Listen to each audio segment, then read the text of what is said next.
Allez, comme chaque dimanche, l'Afrique en marche. Aujourd'hui, nous allons parler d'une femme qui veut faire avancer les choses, qui veut faire évoluer les mentalités et promouvoir les femmes dans la société. Désirée Djoman, merci d'être avec nous sur le plateau de TV5 Monde. Vous êtes la présidente de Femmes de Demain Afrique.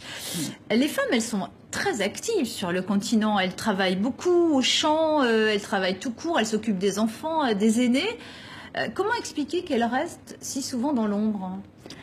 Ben, c'est dû au fait que les pesanteurs sociaux, culturels ont relégué la femme derrière toutes les initiatives des hommes, alors qu'elles sont entrepreneurs depuis leur tendre enfance. Et c'est de l'entrepreneuriat qui n'est pas reconnu parce que c'est pas rétribué. Mais parfois, ce sont les hommes qui sont les freins. Que la femme soit éduquée ou pas, souvent, lorsque l'homme ne lui facilite pas la tâche, ne l'encourage pas à aller de l'avant, la femme ne peut pas prendre des initiatives. Ce qui fait qu'elle est reléguée souvent au second plan. Vous avez en gros un postulat, c'est qu'en fait, si les femmes devenaient des chefs d'entreprise, si en fait les femmes rentraient dans le secteur formel avec leurs petites ou moyennes entreprises, ça permettrait le développement économique, d'accélérer le développement économique de l'Afrique. C'est ça un peu l'idée qui sous-tend. Ah oui, l'autonomisation de la femme, c'est très important pour que l'Afrique change de visage. Et les femmes sont de plus en plus éduquées. Les femmes s'organisent de plus en plus, puis je pense que c'est dans l'air du temps aujourd'hui. Il y a ce vent frais qui fait qu'aujourd'hui, la plupart des femmes qui sont de la diaspora ou du continent s'organisent pour faire avancer les choses. Et au niveau de Femmes de Demain... Justement, comment concrètement, comment aider les femmes à devenir des chefs d'entreprise? Que fait Femmes de Demain pour les y aider? Mais Femmes de Demain a mis en place des instruments et des outils, par exemple, grâce à un partenariat actif avec Africa Femmes Initiative Positive, nous avons la plateforme d'entrepreneuriat féminin qui est composée de 3 activités. La tribune de la femme manager, l'université de la femme et l'université du business. Donc, ce sont des programmes de renforcement de capacité pour donner les armes aux femmes de pouvoir développer leur propre business.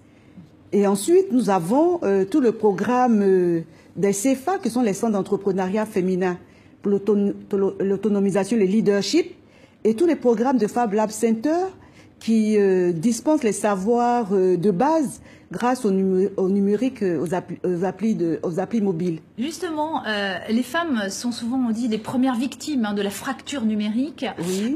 L'idée, c'est de créer des femmes labs, des lieux où les femmes apprennent à se servir des ordinateurs, mais aussi des réseaux sociaux et de toutes les utilités. L'émancipation de la femme, c'est sûr, elle passera par le numérique? Ah oui, ça passera par le numérique parce qu'aujourd'hui, grâce au numérique, on a accès au monde entier, plus rien ne se fait dans la confidentialité. Et grâce au numérique, vous avez déjà tous les programmes des mobile money. C'est devenu un langage universel, qu'on sache lire ou écrire. Tout le monde utilise, on fait du transfert de monnaie. Et grâce au numérique, on fait du transfert de savoir. Donc aujourd'hui, on n'a pas besoin d'être quelque part pour attendre quelqu'un qui viendrait nous former. Grâce au numérique, il y a quelqu'un qui se trouve à un point X et puis qui donne la formation. C'est ouvert à toutes les femmes. Pourquoi les femmes ont-elles autant de difficultés à s'imaginer, à se projeter en leader, hein, et pourquoi les femmes manquent-elles autant de visibilité?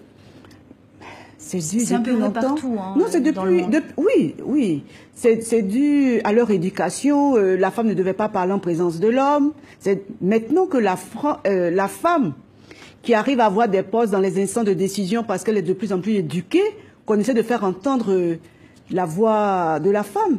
Et nous comptons agir désormais grâce à l'émergence du leadership africain que soutient Femmes de Demain International.